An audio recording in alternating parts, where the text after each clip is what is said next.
அன்பார்ந்த சகோதர சகோதரிகளே, அல்லாஹ்வுடைய தூதர் ஸல்லல்லாஹு அலைஹி வஸல்லம் அவர்கள் தன்னிலை பற்றி கூறுகையில் லா அம்லிகு லி நஃப்ஸின் நஃபஅ வலா லர்ரா என்பதாக கூறி காட்டுகின்றார்கள். இதை அல்லாஹ் சுப்ஹானஹு வ தஆலா 7வது அத்தியாயத்தினுடைய 188வது வசனத்துல சொல்லி காமிக்கிறான். லா அம்லிகு லி நஃப்ஸி நஃபஅ வலா லர்ரா, எனக்கென்று நான் எந்த ஒரு நன்மையோ தீமையோ செய்து கொள்ள முடியாது. யாரு சொல்றது அப்படின்னு நாம நினைவுல நிறுத்த கடமைப்பட்டிருக்கோம். எனக்கென்று நான் எந்த நன்மையும் எந்த தீமையோ செய்து கொள்ள முடியாது. யாரு சொல்றா? சையதுல் முர்சலீன், சையதுல் மஹ்லூகீன் முஹம்மது ஸல்லல்லாஹு அலைஹி வஸல்லம் சொல்றாங்க. நினைச்சா மலக்குமார்கள் ஹிதுமத்துக்கு வருவாங்க, நினைச்சா சஹாபாக்கள் அவருக்காக முன்ன நின்று எதையும் செய்யறதுக்கு தயாராக இருந்தாங்க. பாரசீகத்தையும் ரோமையும் தோக்கடித்த மிகப்பெரிய சாம்ராஜ்ய சக்கரவர்த்தி முஹம்மது ஸல்லல்லாஹு அலைஹி வஸல்லம் அவங்க என்ன சொல்றாங்க? அவங்கள அல்லாஹ் சுப்ஹானஹு வ தஆலா என்ன சொல்லி சொல்றான்? லா அம்லிகு லி நஃப்ஸி நஃபஅ வலா லர்ரா, எனக்கென்று நான் எந்த ஒரு நன்மையும் செய்து கொள்ள முடியாது, எந்த ஒரு தீமையும் செய்து கொள்ள முடியாது. சரி, எனக்காக நான் செஞ்சுக்கிற மாட்டேன் அப்படின்னு நான் சொல்றாங்க அப்படின்னா இல்ல, எனக்காக நான் செய்து கொள்ள முடியாது.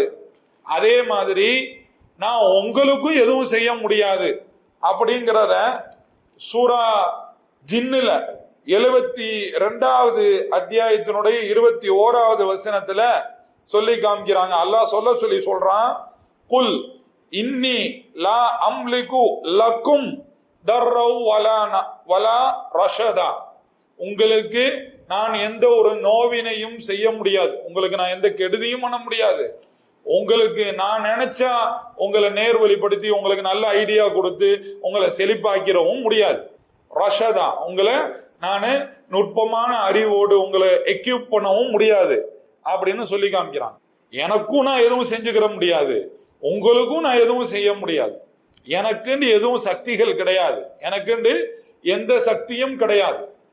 ஆனா பஷரு மிஸ்லுக்கும் யூஹா இலைய, என்ன, நான் உங்களை போன்ற ஒரு மனிதன், நான் உங்களை போன்றே உங்கள் அனைவரையும் போன்றே நான் ஒரு மனிதன், எனக்குன்னு பிரத்யேகமா எதுவும் கிடையாது வஹியை தவிர.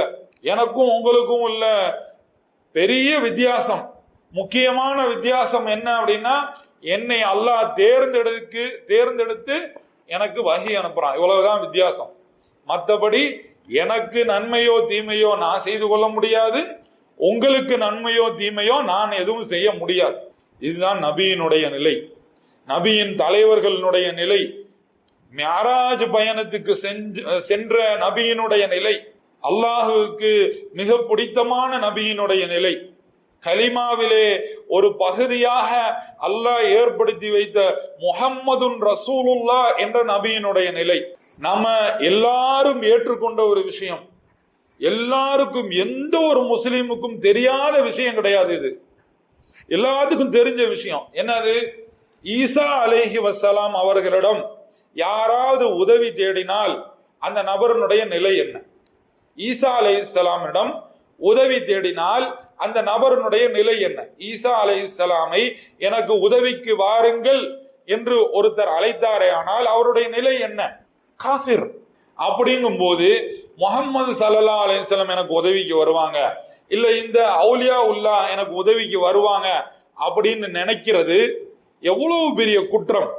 ஈசா அலைஹிஸ்ஸலாம் உதவிக்கு கூப்பிடுறது தப்பு அப்படின்னு சொன்னா, ஏனைய நபிமார்களை உதவிக்கு கூப்பிடுவதும், முஹம்மது ஸல்லல்லாஹு அலைஹி வஸல்லம் அவருக்கு தனி பிரத்யேக சக்திகள் இருக்கிறது என்று நினைப்பதும், அல்லது அவுலியாக்களுக்கு இந்த மாதிரி சக்திகள் இருக்கிறது என்று நினைப்பதும் மிகப்பெரிய அபத்தம்.